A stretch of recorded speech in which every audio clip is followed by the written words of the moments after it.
Antes da gente entrar nas questões mais específicas, é importante que a gente contextualize que lugar social que a gente está falando, de que organização que a nossa cultura tem para a gente estabelecer determinadas relações com a informação e com o conhecimento.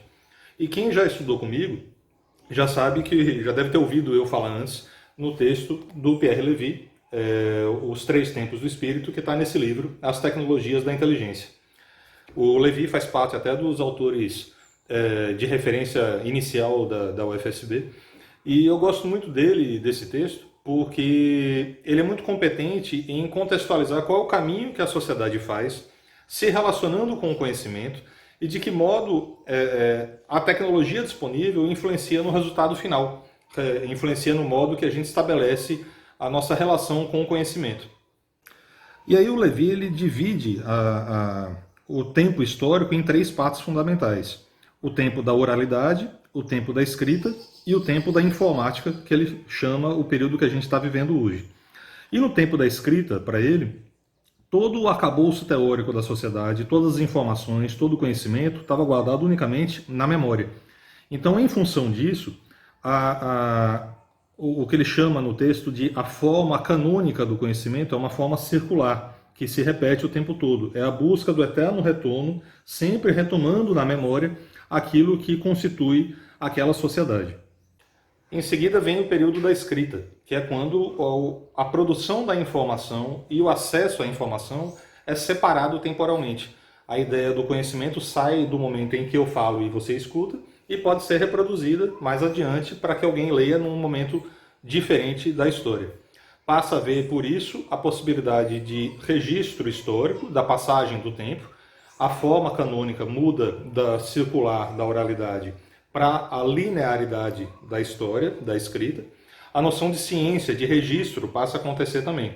Passa a haver a possibilidade do conhecimento ser registrado, ficar para a posteridade e ser questionado lá na frente. Passa a se tirar de apenas uma pessoa, de apenas aquela dotada de boa memória, dotada de boa capacidade de oralidade e o conhecimento, e ele passa a ser relativamente mais socializado. Por fim, chegamos ao tempo que a gente experimenta hoje, que é o tempo da informática.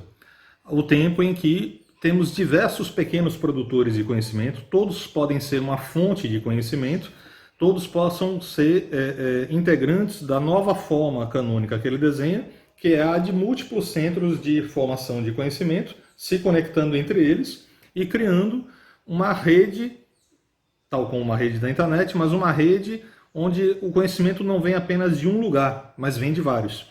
E aí eu tomo aqui na leitura do texto, onde ele divide o quadro dessas formas canônicas, da narrativa circular, do rito da oralidade, passa para o polo da escrita, onde você passa a ter uma linha de teoria, com explicação, fundação, exposição, dependência de uma interpretação, e, por fim, uma modelização operacional de uma simulação de uma rede de contatos.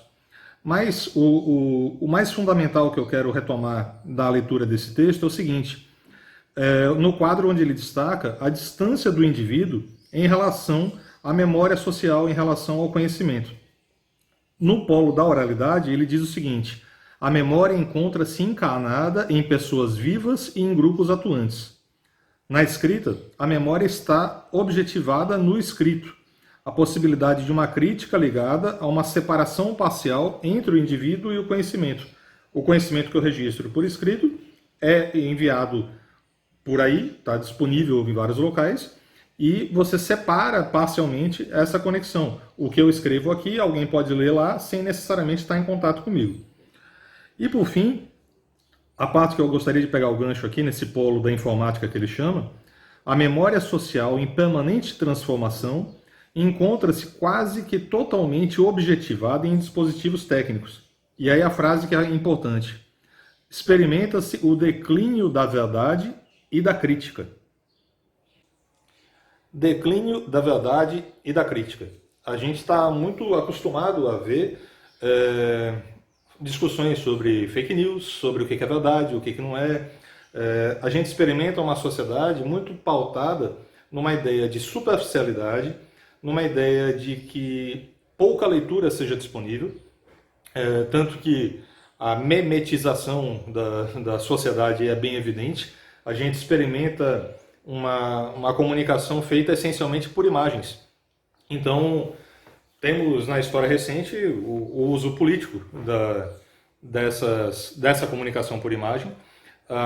Quanto menos elaboração parece que tem sido mais eficiente. Um discurso muito rebuscado, muito academicista, esse ambiente que a gente está discutindo dentro da universidade acaba sendo entendido como, de alguma forma, pedante, de alguma forma manipulador, e é muito mais fácil, muito mais rápido, muito mais eficiente se comunicar através de imagem, através do meme, através do deboche, através da discussão rápida, que não se aprofunda, que não tem uma elaboração além daquela interpretação imediata, do fato, do instante. Então a gente experimenta uma busca social pela comunicação mais rápida, pela comunicação mais fácil. Ninguém quer perder muito tempo. Você está cada vez mais envolvido em uma série de atividades e você não quer perder tempo com uma discussão muito profunda. Provavelmente você deve estar agora assistindo a sua aula da universidade em sua casa com uma série de outras demandas de trabalho, de família, demandas pessoais, e nem sempre você está disponível para poder dedicar um longo tempo a experimentar uma busca pela informação, uma busca pelo conhecimento. Tudo se substitui com muita rapidez. Tudo é muito fluido, tudo é muito rápido, tudo é muito... tudo deve se resolver o mais imediato possível para que você não perca tempo e possa logo substituir por outra atividade. Quando você não faz outra atividade ao mesmo tempo. Talvez você já tenha experimentado ouvir um podcast enquanto olha o Instagram, enquanto faz várias coisas ao mesmo tempo. Você é demandado a experimentar várias coisas ao mesmo tempo para que você dê conta de tudo e você convive sempre com a sensação de que não está dando conta de nada porque o dia está curto demais. E aí eu lembro do texto, vou até colocar aí esse texto, do Edgar Morin, onde ele diz o seguinte: se desenha um prodigioso sistema nervoso. As palavras e imagens saíam aos borbotões dos teletipos, das antenas, dos jornais, das revistas. Tudo o que acontece se torna audível e visível. Acaba se desenhando aí a efetivação da aldeia global de McLuhan, citado aqui por esse autor canadense, onde essas tecnologias eletrônicas, digitais, tendem a diminuir nossas distâncias, tendem a encurtar tudo. O progresso tecnológico acaba reduzindo o planeta a uma mesma aldeia, a situação que acontece numa aldeia, todo mundo próximo, todo mundo de alguma forma interligado. E esse segundo processo de industrialização, o Morin chama de industrialização do espírito. E o que acontece isso? É um progresso ininterrupto que ele não muda apenas a organização da sociedade, mas ele muda também a lógica de funcionamento do interior do ser humano. A partir do momento que as mercadorias culturais são derramadas sobre você, o modo com que você se relaciona com a sociedade, o modo que você estabelece os seus valores, as suas ideias, as suas relações humanas, estão todas ligadas a essa influência dessa industrialização do espírito. A gente passa a experimentar um outro modo de relação com o mundo, influenciado diretamente por esse derramamento de informação excessivo que acontece em cima da gente. De algum modo, os teus valores, as tuas opiniões, os teus gostos, aquilo que você acha bonito ou não, aquilo que você acha interessante ou não, são influenciados por esse tipo de valor emitido pela informação, o teu desejo. O que você quer consumir, o que você quer comprar. Tudo isso passa diretamente pela imensa quantidade de informação que você recebe o tempo inteiro. Você já parou para se questionar, por exemplo, o que te atrai, o que te desperta interesse? Por que isso acontece? Por que você acha alguma coisa bonita e alguma coisa não? Por que você tem desejo de consumir determinado produto e determinado produto não te atrai? O que forma esse teu valor? Da onde vem isso? Talvez seja um bom exercício a gente estar pensando nisso criticamente. De que modo esse sistema influencia o teu interesse. Óbvio que a gente tem que buscar sempre se manter informado. Mas, por exemplo, um, um- um exercício que eu tenho feito e é até recomendado a pessoas próximas é dosar bem, por exemplo, a audiência que a gente dá a determinados noticiários. Você fica com a sensação de que o mundo é um lugar muito complicado para se viver. Se o emocional não está devidamente equilibrado e ajustado, como ninguém deve estar nesses tempos, você fica um tanto quanto para baixo. A sensação de que a humanidade é um caso perdido. Porque você não vê em um noticiário um exercício de boa notícia. Você não vê uma pessoa destacando algo positivo. Via de regra, o nosso acesso à informação é uma coisa muito pesada, muito difícil de acompanhar. A percepção da violência acaba sendo excessiva, a percepção de corrupção, de desgoverno, de valores corrompidos, de enfim, você não assiste no noticiário uma boa notícia, uma coisa positiva. Ela não é pintada, a humanidade não é pintada com cores muito bonitas quando você busca informação. Então, o exercício que eu tenho feito é, inclusive, dosar bem o que eu assisto ou não ultimamente para poder segurar a onda mesmo, porque é um tanto quanto complicado. O Edgar Morin ele fala com a ascensão da imprensa, da televisão, do cinema, dos meios de comunicação de massa, ele fala que ao lado das culturas clássicas e nacionais surge o que ele chama de terceira cultura, que é oriunda dessa realidade de rádio, televisão, de grandes mídias, e é a cultura de massa que surge aí fundamentalmente no pós-guerra, na primeira metade do século XX,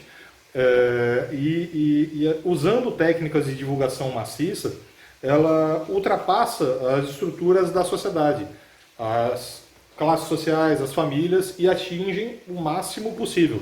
Então a ideia de cultura de massa não é aquela que vem da massa, mas é aquela que é feita para a massa, para atingir uma maior quantidade de pessoas possível, tal como uma indústria visa espalhar os seus produtos o máximo possível para obter o maior lucro possível. Então a ideia da indústria cultural é por isso, é espalhar essa informação por uma maior quantidade possível de pessoas, de culturas e de forma avassaladora mesmo. Aí eu separei aqui sobre isso um trecho do Edgar Morin, que é bem interessante quando ele destaca a ideia dessa cultura de massa, como ela influencia a sociedade. Vou ler aqui o trechinho. A cultura de massa integra e se integra ao mesmo tempo numa realidade policultural. Faz-se conter, controlar e censurar pelo Estado, pela Igreja, e simultaneamente tende a corroer, a desagregar outras culturas. A esse título, ela não é absolutamente autônoma. Ela pode embeber-se de cultura nacional, religiosa ou humanista, e, por sua vez, ela embebe as culturas nacional, religiosa ou humanista. Embora não sendo a única cultura do século XX, é a corrente verdadeiramente maciça e nova desse século. Nascida nos Estados Unidos, já se aclimatou à Europa Ocidental e hoje ao mundo inteiro. Alguns de seus elementos se espalharam por todo o globo. Ela é cosmopolita por vocação e planetária por extensão. Ela nos coloca os problemas da primeira cultura universal da história da humanidade. E se a cultura nos forma de tantas maneiras quanto eu destaquei no início do vídeo, se ela julga, se ela estabelece os nossos valores, nossas opiniões, nossos desejos, imagine aí o impacto direto de você ter uma influência, sabe-se lá de onde, sabe-se lá de qual editor que traz esse conhecimento, essa informação, esses valores, esse desejo, para a tua vida. De que modo pode ser danoso uma cultura que, como o Morin fala, corrói e desagrega outras culturas, se envolve se veste de cultura nacional, religiosa ou humanista, e ela influencia as culturas nacional, religiosa ou humanista. Acaba tendo uma série de desdobramentos que cabe a gente observar de maneira um tanto quanto crítica. E então, quando a gente tem um espaço destinado a pensar numa comunicação de massa, que são os quadrinhos, uma comunicação que atinge com muita facilidade grandes públicos, por uma linguagem direta, objetiva, pautada na imagem, de fácil absorção, e diretamente produzida por uma indústria que objetiva lucro. Você tem ideais, valores, opiniões, uma série de questões que vale a gente aprofundar a reflexão e daí a existência desse espaço para a gente pensar um pouco nisso. Então é com essa introdução que eu quero trazer o primeiro start de pensamento para a gente, para começar a aprofundar esse pensamento, para começar a olhar criticamente para esse tipo de produto, para esse tipo de cultura que a gente experimenta e vivencia. Eu acho que por hoje tá bacana e a gente segue nessa conversa mais um pouquinho. Valeu?